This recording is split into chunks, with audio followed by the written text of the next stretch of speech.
Good evening. It's my pleasure to introduce my friend and colleague, Dr. Becca Nause-Osthoff.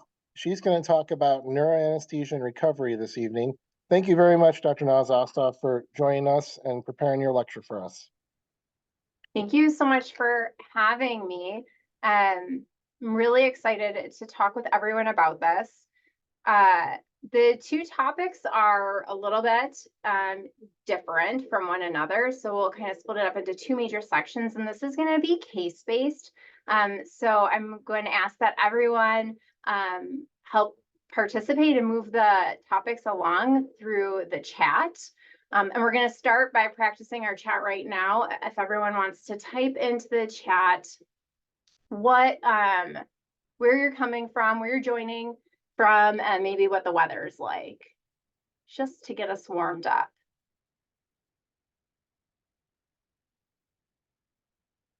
And while I wait for that, I see Ann Arbor, Michigan. Go Blue. Yes, love it. That's where I am also. Oh, another couple Michigans. Orlando, Florida. Indianapolis, rainy, no fun. We're feeling a lot of Ann Arbor right now. It's wonderful. All right, so we're going to talk about these two different topics. I have included my email address, so please feel free to email me if you have any questions about, the presentation, the topics, or about the about applying into anesthesiology, or the decision of what to pursue in anesthesiology, peds anesthesiology, all of those things. I'm very open to. Our learning objectives today are going to be to describe the concept of autoregulation and think about how it can impact anesthetic management, to summarize the effect of anesthetics on basic neurophysiologic monitoring, and to recall strategies for assessing common PACU complications. And we're going to start with the neuroanesthesia component. So I want you all to envision that you're on your first neuroanesthesia rotation. And we're going to start right away with a patient example. So our first patient is a 52-year-old male who has a newly diagnosed intracranial mass and is presenting for craniotomy and resection. I'm wondering, what are some things you would want to know preoperatively?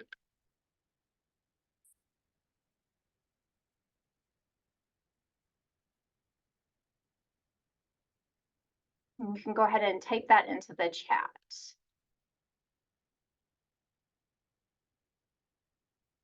I'm seeing baseline neuro exam, prior anesthetic complications, pre-op Glasgow coma scale score, ICP.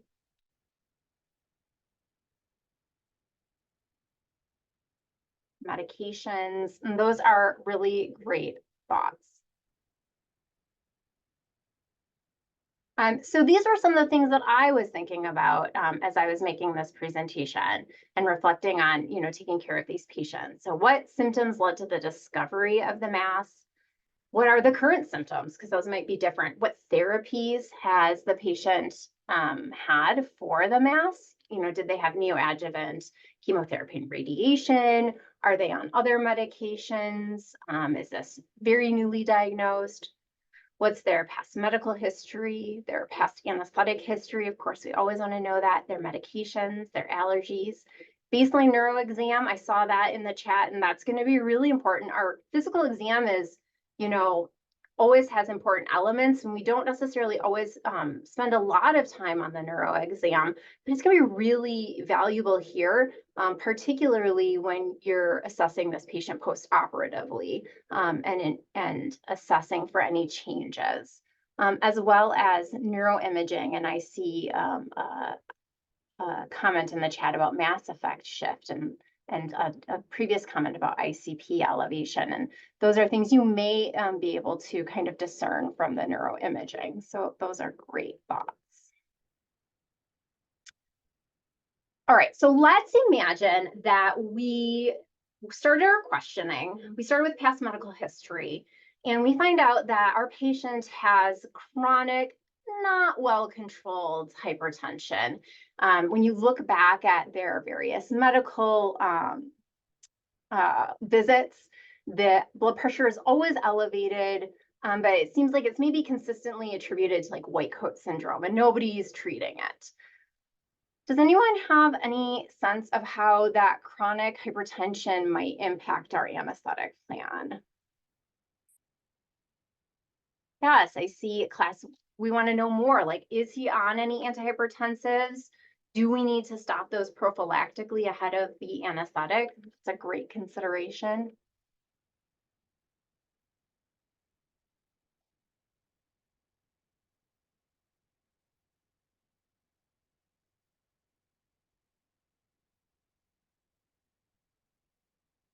I'm also seeing increased risk of bleeds, atherosclerosis, impacting cardiac output. So all really good thoughts. I kind of want to pause from our clinical example, and I want to touch on maybe some basic neurophysiology that I think is going to be really relevant for this case and other cases similar to it.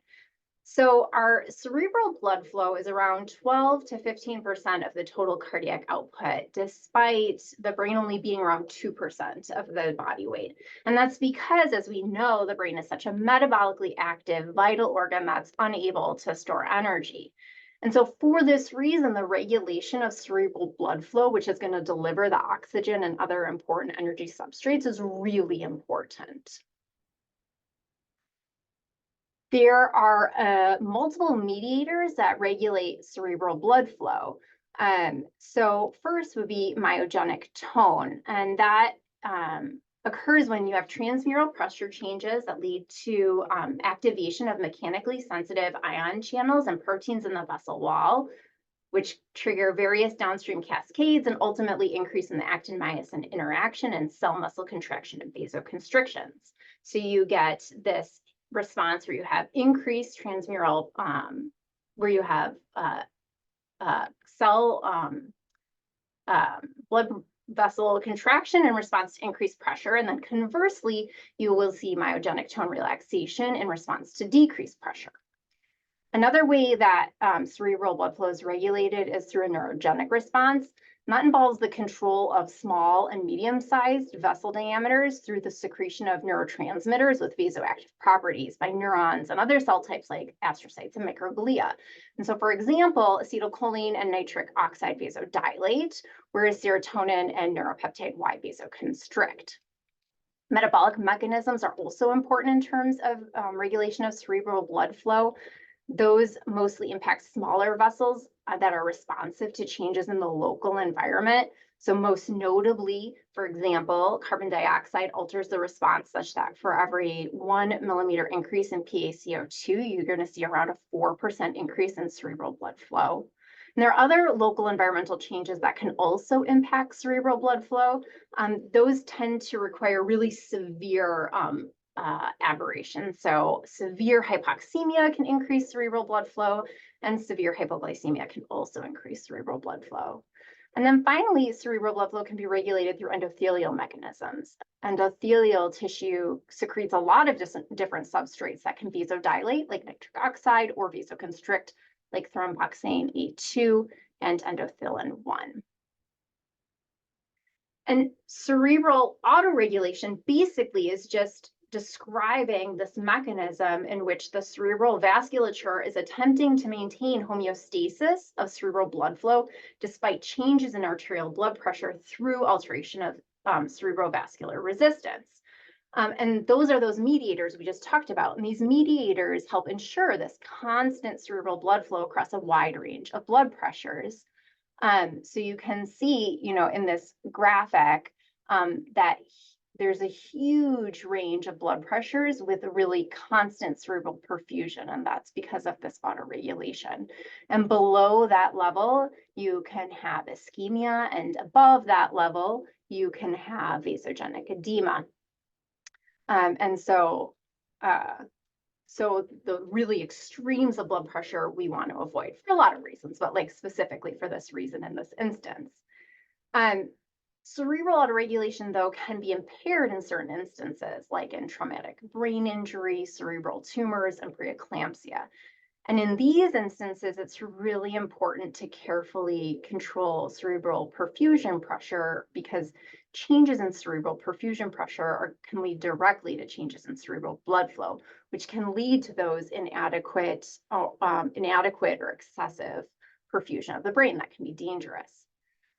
And kind of related, but a little bit different for our patient, in patients who have chronic disease states like poorly controlled or chronic hypertension, you can see a shifting of this curve to the right, meaning that the blood pressures across which autoregulation is occurring are probably occurring at higher levels. This is, important to know. This is a very simplistic kind of model, and individual zones of autoregulation are going to have a lot of variability. But, kind of clinically, what we can do is make sure that we're keeping blood pressure within around 20% of baseline in order to really optimize that cerebral perfusion. So returning back to our patient on review of systems endorses headache, nausea, vomiting, and their partner says that they just seem more sleepy or like more fatigued than normal. What are you worried about now, knowing this information from the review of systems?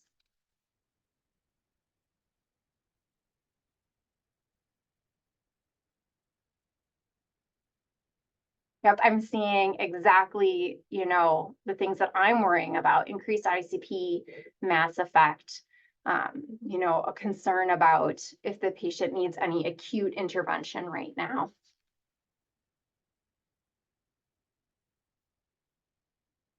So again, we're kind of going to pause from our patient example and think about some basic neuroanesthetic principles. The Monro-Kellie doctrine is something you all may have heard of. And basically it states that the cranial compartment is a fixed volume, and contained within this volume are CSF, brain matter, and blood. And increases in any of the components are going to lead to compensatory reductions of the other components. So when you think about intracranial pressure, this graph can be a really helpful way to think about the relationship between intracranial volume and intracranial pressure. So at low intracranial volumes, you'll see that increases in the volume are really well tolerated because of high compliance of the system and really rapid compensation. And as we increase our intracranial volumes, you're going to start seeing decreasing compliance of our system as compensatory reserves are gradually depleted. And now for each, given increase in the intracranial volume, you're going to start seeing a little bit bigger increases in the intracranial pressure. And as you get to a higher and higher intracranial volume, you're really going to max out the compliance and the compensatory reserves and start seeing rapid changes in intracranial pressure, leading to increased risk of cerebral ischemia and herniation, ultimately potentially leading to collapse of cerebral microvasculature.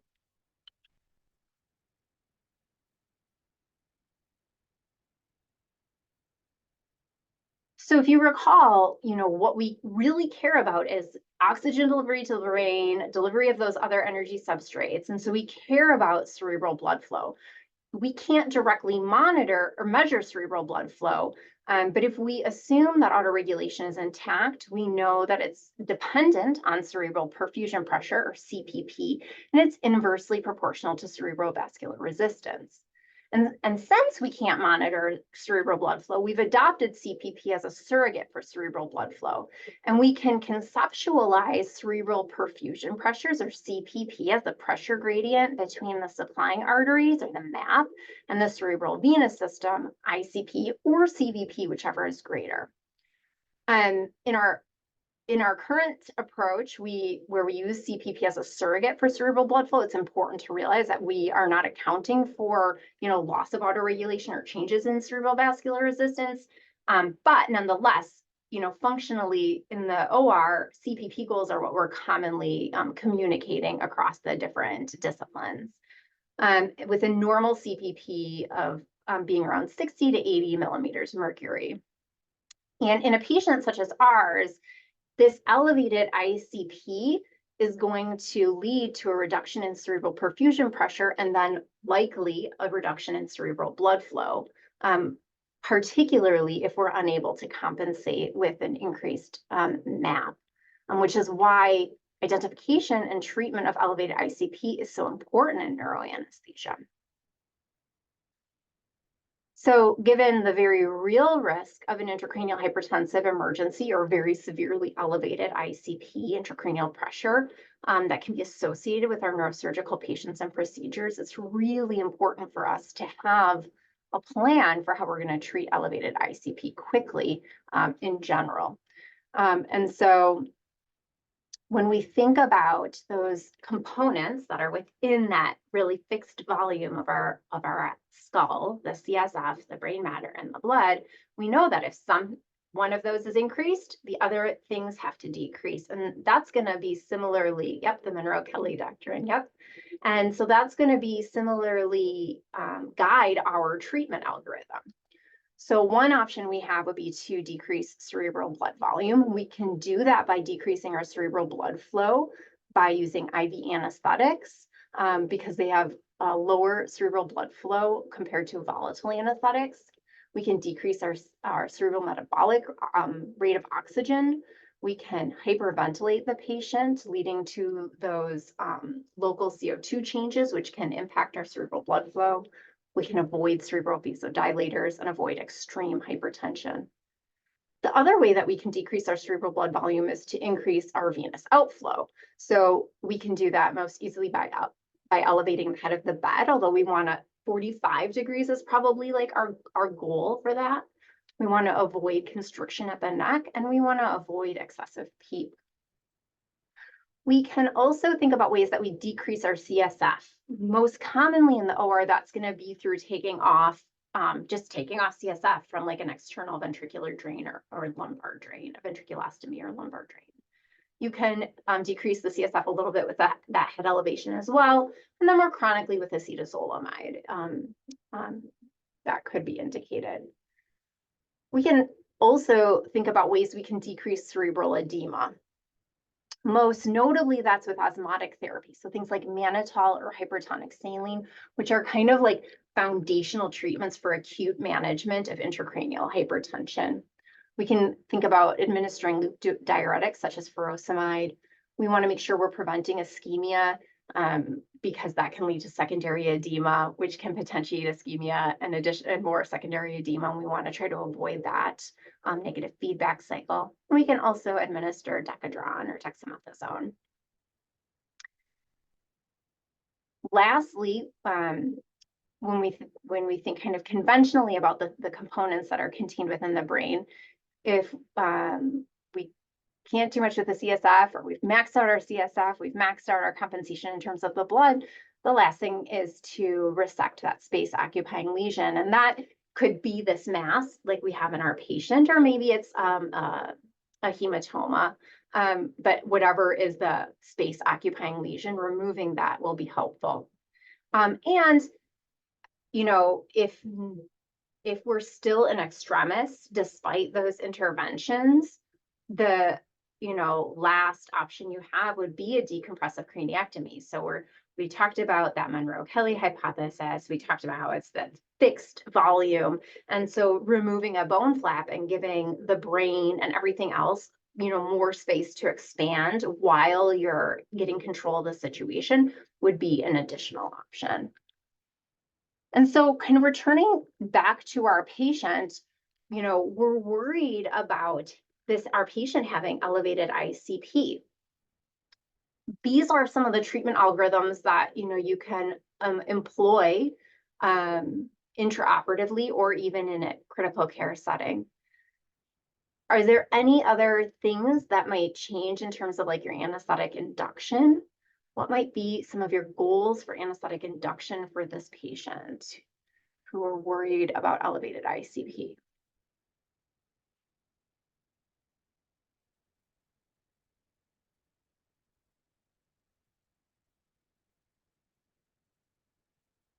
I see avoiding succinylcholine. I see hyperventilation. What does everyone think about the nausea vomiting?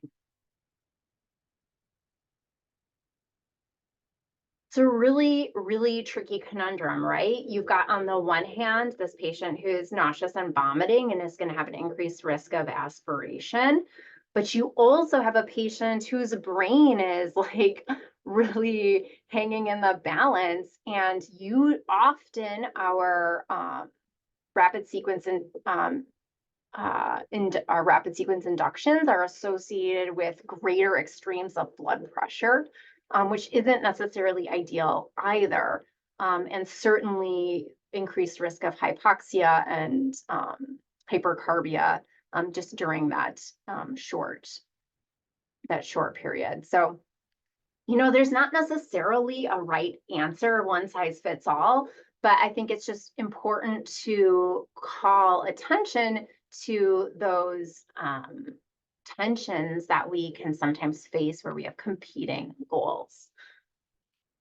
And I see some really great chats in terms of head positioning. I definitely induce with that head of bed up, thinking about anything you can do to reduce PONV and thinking about how you could do things rapidly without sacrificing cerebral blood. Okay, we're moving on to a second patient. You took care of that patient. They did awesome. Our next patient is a 14-year-old female with idiopathic scoliosis presenting for posterior spinal fusion. So let's assume that this patient is otherwise healthy. What are some of the anesthetic considerations you have for this case?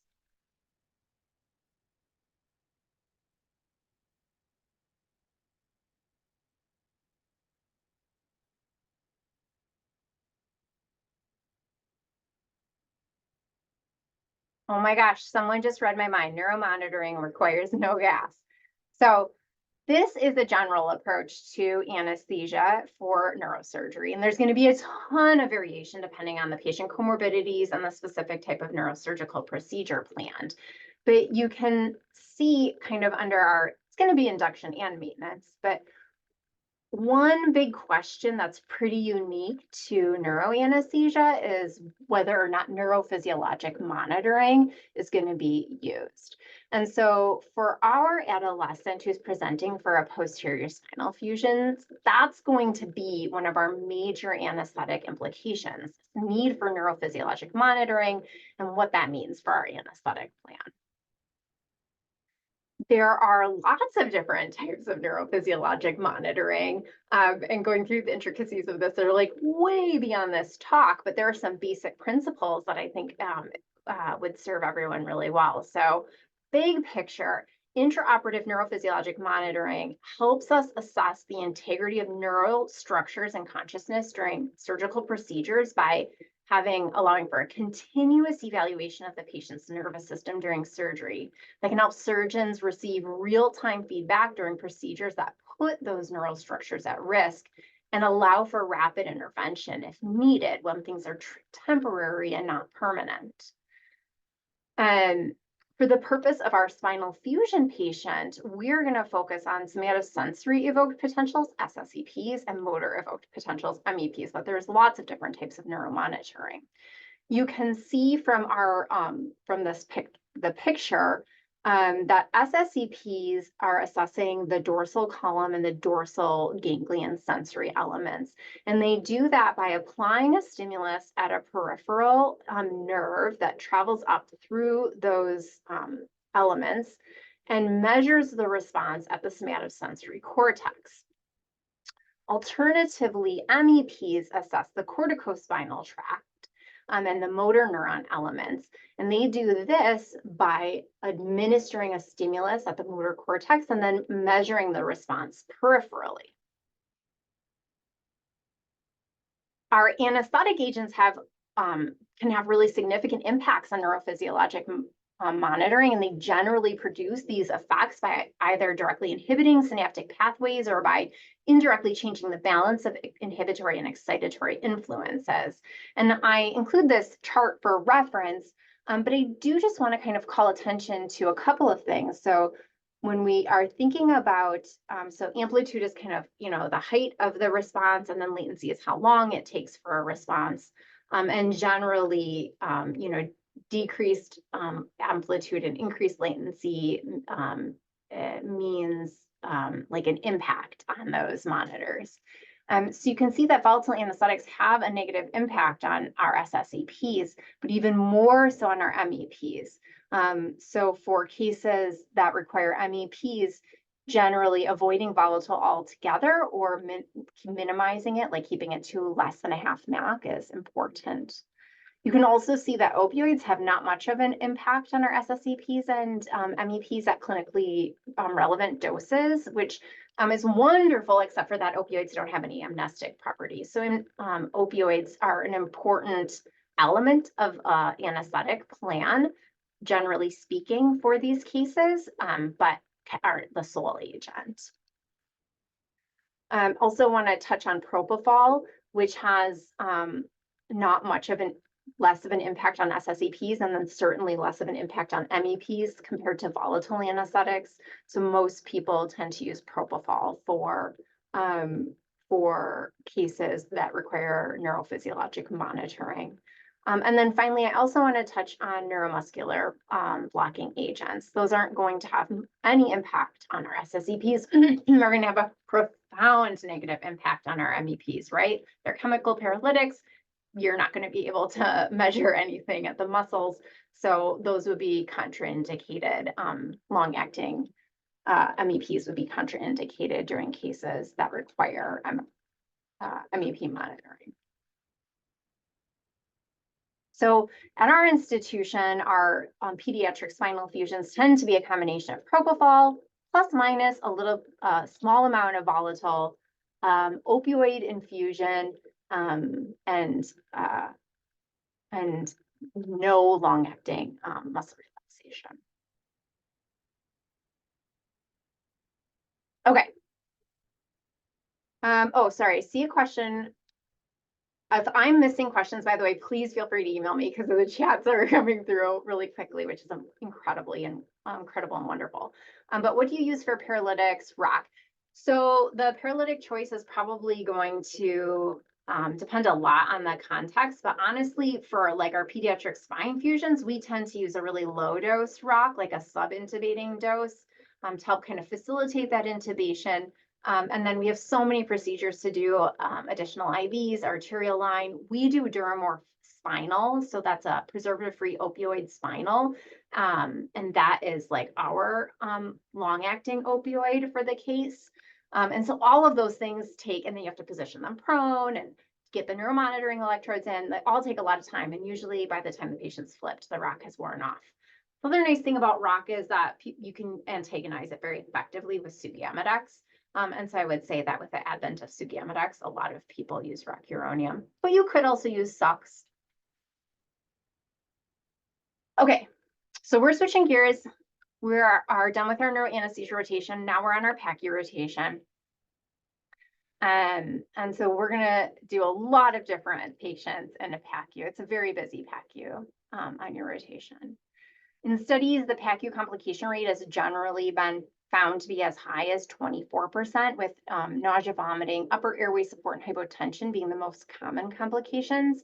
But it's important to realize that physiologic disorders that impact different organ systems can all be manifested in the PACU. All right. So here's our next patient. This is a 41-year-old male who is status post cholecystectomy for cholelithiasis, PACU slot 4. You get a page from the nurse that his oxygen saturation is 92% on 8 liters simple face mask, but he just seems sleepy. What do you want to do in this moment? I see a question for responsive or not. Responds with really vigorous stimulation, but not otherwise. Just really sleepy. What are some other, questions or approaches people may have in this instance?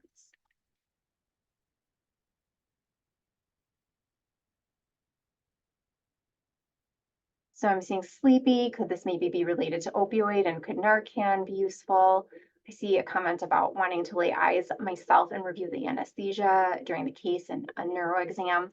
And I think that those are great points. So probably for most of our PACU patients, and in general for real life, as well as preparing you for oral boards, going to assess the patient is probably going to be the best first step. So we're going to go to the bedside to assess the patient. And what we're thinking about is, one, are there any acute interventions that are required to support this patient and keep them safe? But two, what is going on? What's the etiology of the problem that we're seeing? What if I told you that his BMI was 35 and he has a history of obstructive sleep apnea? So yeah, OSA or upper airway obstruction is probably what's going on. And that's the most common, one of the most common things that we can see in the recovery room.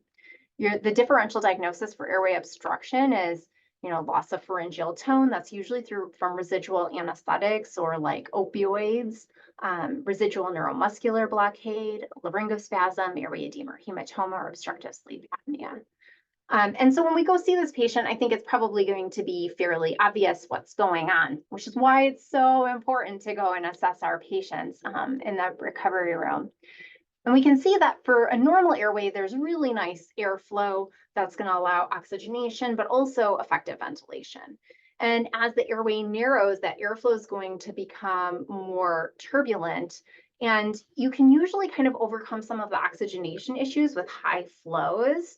But the ventilation issues can be problematic, and retention of CO2 can lead to CO2 narcosis, which makes you sleepier, which makes you not breathe as well, and then you retain more CO2, and it's like a terrible cycle that you want to get away from. So that may be why he's so sleepy. And then acute or complete obstructions do usually present a little bit more rapidly, right? Because we are monitoring our oxygen saturation, and someone, if they have a complete airway obstruction, is going to have really significant desaturation. And then depending on what it is that we see, so for our patient who has obstructive sleep apnea, we can think about whether we can antagonize any of the medications we gave. We can hopefully administer their CPAP or BiPAP, which could be helpful. I also saw a comment about sitting them up, which can help maybe offload some of that redundant tissue, nasopharyngeal airway or oral airway, depending on how awake he is. Those could also help with loss of pharyngeal tone. And then for some of the other things, if we have residual neuromuscular blockade on board, we would want to administer an antagonist. That would be like sugammadex or neostigmine. If we have laryngospasm, that's much more common in pediatric patients, and that's generally that more complete obstruction. Things like giving stimulus at the angle of the mandibles. It's really uncomfortable. It can break jaw thrust, or it can break laryngospasm in addition to providing jaw thrust, continuous positive pressure, or propofol or succinylcholine to relax those vocal cords if necessary. And then for airway edema, we're going to think about whether we should give Decadron, or maybe whether we should even consider Heliox to have more laminar airflow. Heliox is tricky in these instances because the more Heliox you give, the less oxygen you can give. Or if there's a hematoma, we might reach out to our surgical colleagues and see if they can intervene. So awesome job. All right. We're moving on to our next patient. This is a 24-year-old female, status post-appendectomy. She is in PACU 7. Our nurse pages you that her oxygen saturation is 85% on 8 liters simple face mask, and her blood pressure is 82/45. If you had to characterize this like clinical snippet, what would you say is going on here? What would be your characterization of the clinical conundrum we're seeing? I see bleed. It's a little bit of a guess what I'm thinking question. I'm sorry.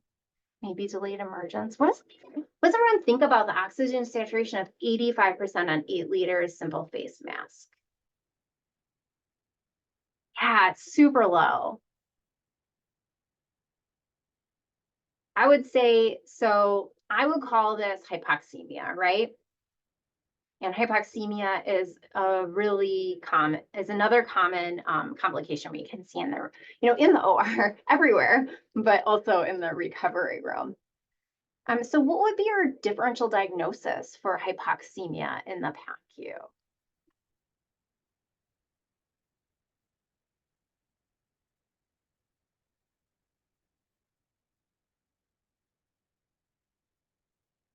Yeah, could there be residual effects of the anesthetics?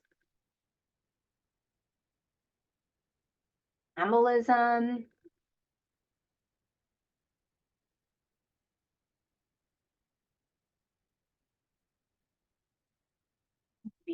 Maybe shock or anemia. So this would be the differential that I think can be really helpful for hypoxemia and PACU. And I would say that in general, for all of these really common complications, an important foundational way to set up your thought processes around it would be to think of these, differentials.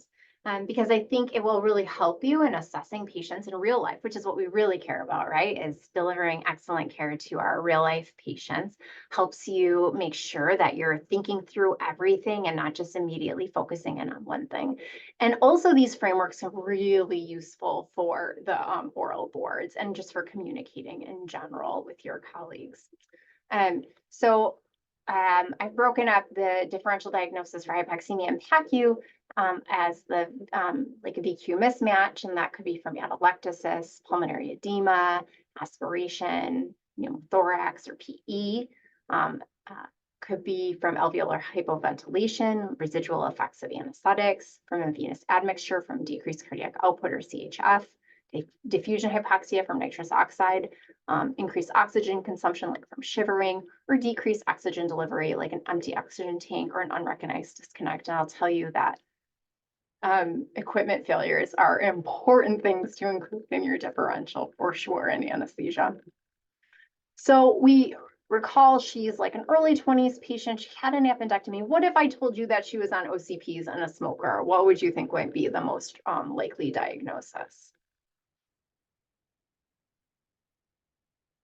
Yeah, PE. That's what I would think too. While we can't diagnose that just off a clinical snippet, what might be your diagnostic approach to this patient?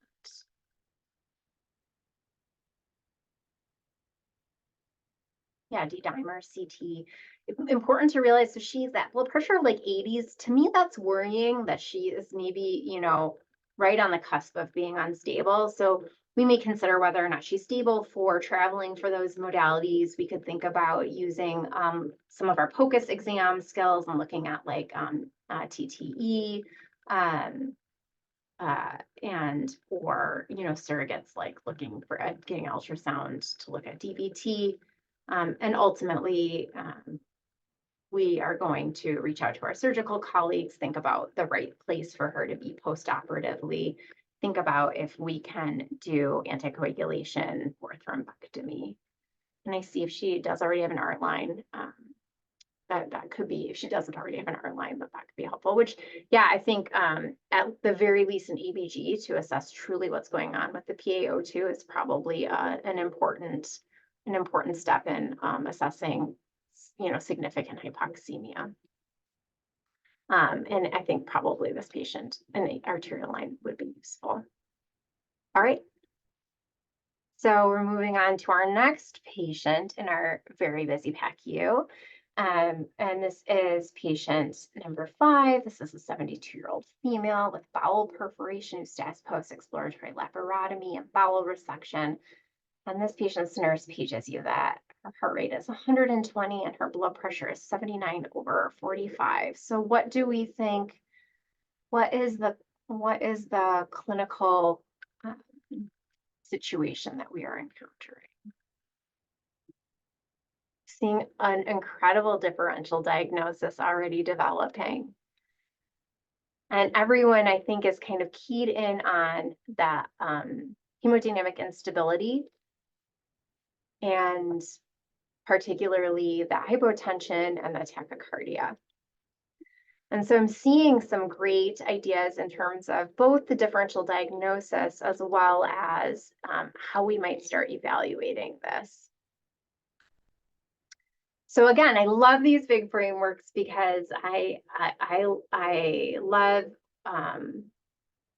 love organization, but we have these broken up into different reasons why someone might be hypotensive in PACU. So it could be hypovolemic.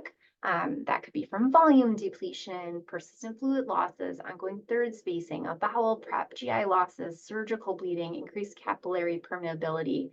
And I will say that, like, there's almost no post-operative, post-surgical patient who doesn't deserve a check of their hemoglobin if they are hypotensive suddenly in PACU. Because, you know, surgical bleeding is common, or not common, but more common in the PACU than in other locations when we're thinking about our hypotensive etiologies. You could also have distributive hypotension. So things like from sepsis, burns, decreased vascular tone, allergic reactions, spinal shock, adrenal insufficiency. You could have a cardiogenic reason, so MI, cardiomyopathy, valvular diseases, cardiac arrhythmias, drug-induced. You could have extracardiac or obstructive, so PE, pericardial disease, cardiac tamponade, tension pneumothorax. So I'm seeing a lot of great things in the chat in terms of how we're going to approach this therapeutically and diagnostically. And so, you know, again, like in anesthesia, when we run into situations, we need to think about how can we acutely support this patient through this, you know, vital sign problem or this acute situation, but also what is the etiology? And so probably initially for this patient, we are going to go to the bedside and assess the patient, you know, do a physical exam, look at our monitors to make sure things seem accurate, look at our blood pressure cuff, look at the telemetry tracing. We are potentially going to give a fluid, you know, review the anesthetic, potentially give a fluid challenge, probably give a vasopressor in order to, you know, help the blood pressure in the short term. And then we're going to send, you know, probably an ABG or VBG, depending on what we have available to us, just to kind of get something immediately that would tell you, you know, your hemoglobin as well as your lactate, which might be a sign of perfusion. And then, you know, kind of based on those findings, give a fluid challenge, or certainly reach out to our surgical colleagues and keep loop them into what's going on. Think about if additional antibiotics or anti-infectives are indicated, if they have a concern about bleeding, you know, if there's a better place for this patient to go. So awesome. You're all doing a great job, particularly through a chat. It's so hard to do. Okay. Our next patient is an 18-year-old female who has ovarian torsion and a status post, or had ovarian torsion, a status post laparoscopy and detorsion. And the nurse pages you to come to the bedside. And I'm intentionally not giving you much info because I feel like it practically, you may already be able to guess what's going on. But what do you think? What do you think you might be getting called about here?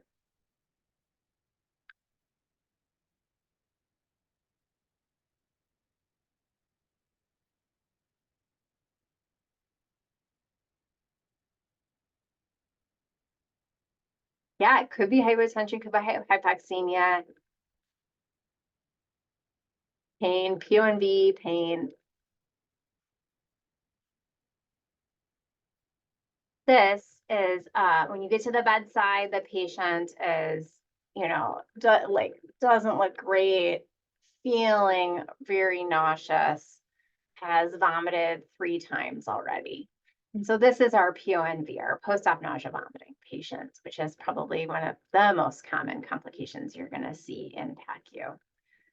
When we're thinking about PONV, I think it's kind of, the PACU's almost is too late for us to start thinking about it. We need to rewind and start thinking about PONV way back when we're pre-opping our patient and creating our anesthetic plan. And so when you think about risk factors for PONV, you can break them up into a few different categories. So there are patient risk factors like female gender, non-smoking status, history of PONV or motion sickness, need for post-operative opioids, age less than 50. There are anesthesia risk factors like use of volatile anesthetics or nitrous, use of perioperative opioids, use of neostigmine for reversal compared to sugammadex.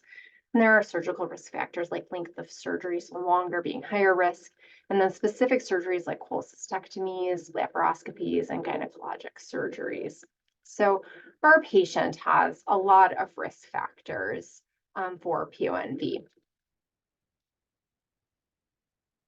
And as I alluded to, really your PONV plan needs to start ahead of surgery.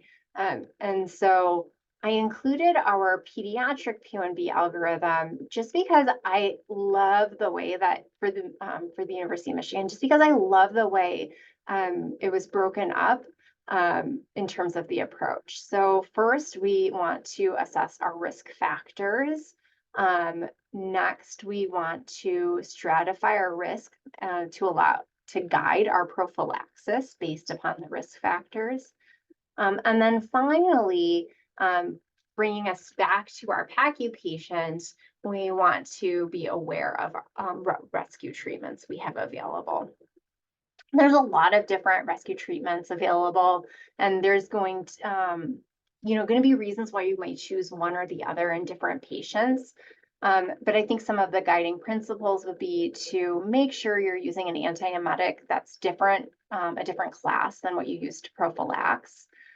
Make sure you're optimizing your serotonin receptor antagonists, and then be aware that a lot of the other medications we have are going to have central side effects that are going to be important to be aware of. All right. Next patient is a 68-year-old male who has hearing impairment and pyelonephritis from a large obstructing kidney stone, as post-cystoscopy and ureteral stent placement.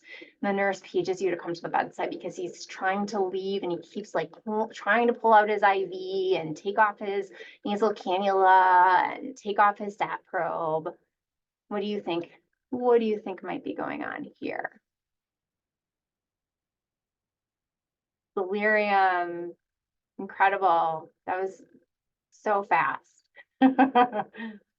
So lots of different things it can be. Again, important to go to the bedside to assess what's, lay our eyes on the patient, see what's going on. But this certainly, raises my suspicions for delirium. Post-op delirium is an acute and fluctuating alteration of the mental state of reduced awareness and disturbance of attention. And that can start in the PACU and it can last up to 5 days post-operatively. In the literature, the incidence is anywhere from 4 to 7% based on your risk factors. And it's important to realize that delirium can take a couple different flavors. It can be hyperactive or it can be hypoactive. And generally, hyperactive delirium is going to be recognized more quickly because it can be really disruptive to our ability to provide care to our patients. And this patient is displaying, elements of hyperactive delirium. In both elective and emergency cases, delirium is associated with worse surgical outcomes, increased hospital length of stay, functional decline, higher rates of institutionalization, higher mortality, and higher cost and resource utilization. And we can break down our risk factors into predisposing risk factors as well as precipitating risk factors. And it's important to know that our highest risk procedures include cardiac surgery, vascular surgery, and hip fracture surgery. And similar to post-op nausea vomiting, our best approach is really to screen prior to, our anesthetic and have that guide our anesthetic plan. so that we can prophylax as best as possible using things like avoiding deliriogenic medications, using frequent reorientation, using sensory enhancement. So for somebody who has hearing loss, having hearing aids in place or whatever they use, typically to help with their hearing loss, making sure that we have a plan for effective pain control, cognitive stimulation, simple communication standards, and a plan to try to avoid escalation of behaviors, trying to keep our patients in their circadian rhythms as much as possible. And all of these things together can reduce the incidence of post-op delirium by like 30 to 40%.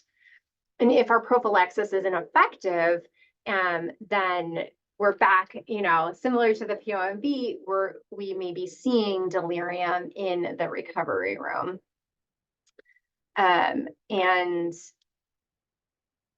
treatment of postoperative delirium should really rely on multi and interdisciplinary approaches with a heavy emphasis on non-pharmacologic treatments if possible.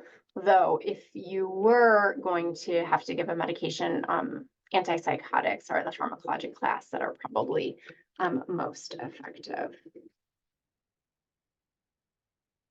And I see a question about assessing delirium in the PACU. I would say that it seems to me like most commonly we aren't using standardized tools in the PACU because they're there so transiently.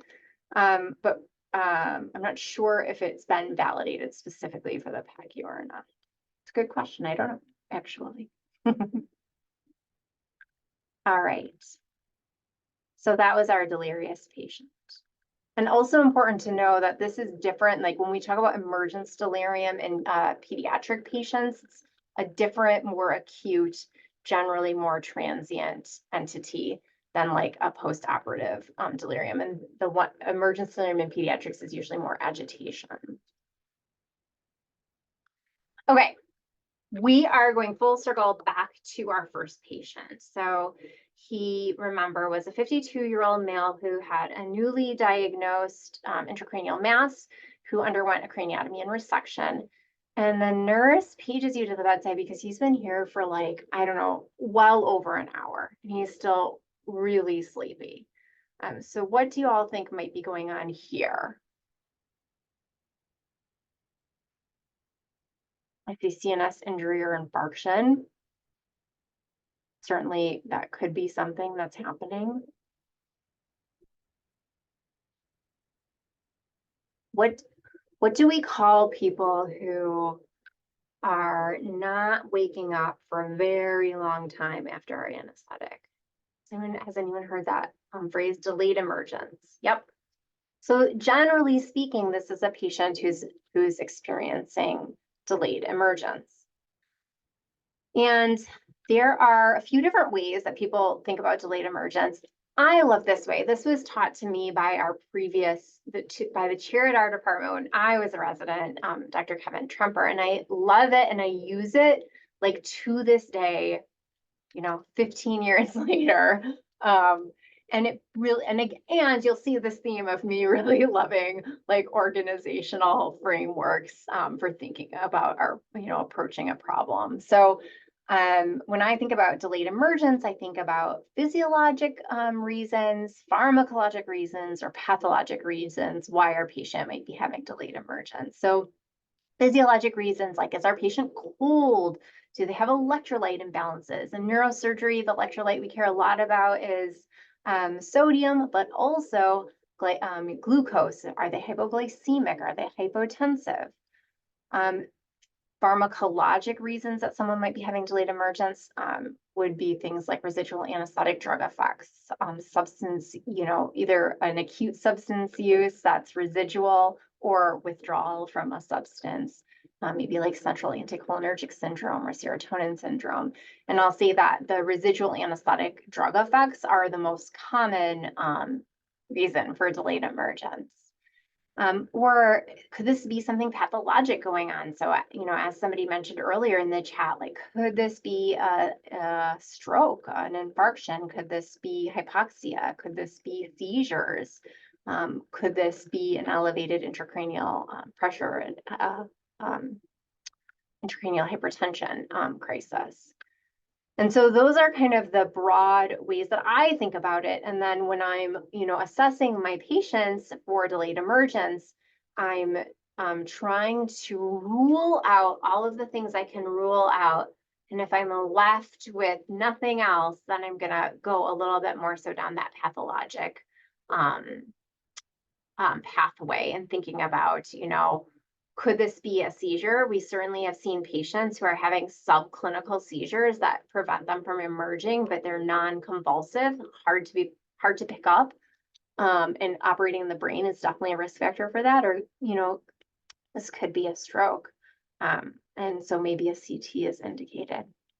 I've included here just a different way of thinking about delayed emergence and how to respond to both acutely support the patient as well as to work up the situation and provide potential therapies. Okay, this is our very, very last topic, and I don't have a patient example, but the last thing that we need to do after we've managed all of our patients in the PACU is to discharge them from the PACU. And so our post-anesthetic recovery begins with the discontinuation of their anesthetic agents, and it continues until the complete return of pre-anesthetic physiology, where we feel like they're ready to be discharged. And historically, there was not great standardization or inter-rater reliability across providers and when people were assessing patient readiness for discharge from PACU. So to enhance the quality and consistency of evaluating post-operative patients across these providers, multiple scoring systems were created. And ultimately, this scoring system has become one of the most popular evidence-based and well-established metrics for assessing readiness for PACU discharge. And if you have a score greater than or equal to 8, suggests that you're ready for discharge. And you can see that there are a multitude of different variables that are being assessed: activity, respiration, circulation, consciousness, and oxygenation, with specific, hopefully more objective measures in order to obtain an overall score. There's also this a different scoring system, the PADS scoring system, that looks at different variables such as vital signs, ambulation, nausea, vomiting, pain, and surgical bleeding. And kind of big picture, I would say, no matter what scoring system you're using, it's important to realize that ultimately the responsibility of the anesthesiologist, of you, is to really give careful consideration to the unique circumstances that might impact PACU discharge for that specific patient. Because while these discharge criteria are integral, they're insufficient for a complete final evaluation. So this isn't going to be all encompassing, right? Like, just because somebody meets all of these criteria, but is having intermittent seizures, we're not going to send them home. So again, ultimately, it's going to be up to the anesthesiologist. All right, that was a ton of information and kind of a potpourri grab a bag. I included at the end here just some different resources with a plug for you all to, number one, I think the Miller's Basics of Anesthesia is an excellent resource. It's largely what this was based on and is an excellent thing to kind of set up your foundation of your medical knowledge within anesthesia.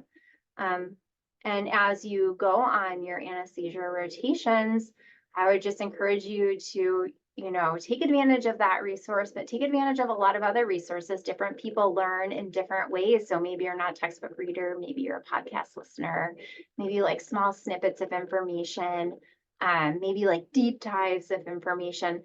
And I just encourage you all to look at, explore different resources, see what works for you, but really start challenging yourself to not just do those procedures that we think about in anesthesia, but start trying to think like an anesthesiologist, because I think that's an excellent way to set yourself apart on your rotations. And it's also, really, really important to ultimately being an excellent anesthesiologist, which I know is all of your goals. So thank you very much for your participation. Again, please feel free to email me if you have any questions. We're going to end right on time. Would you like to throw your email address in the chat just for anybody that missed it at the beginning? I would love to. And for those who are still here, you'll see that my initial name that the University of Michigan gave me is very similar to our nauseous, which is very fitting for an anesthesiologist, if that helps you remember. Thank you so much. Excellent lecture, Dr. Nause-Osthoff. I really enjoyed it.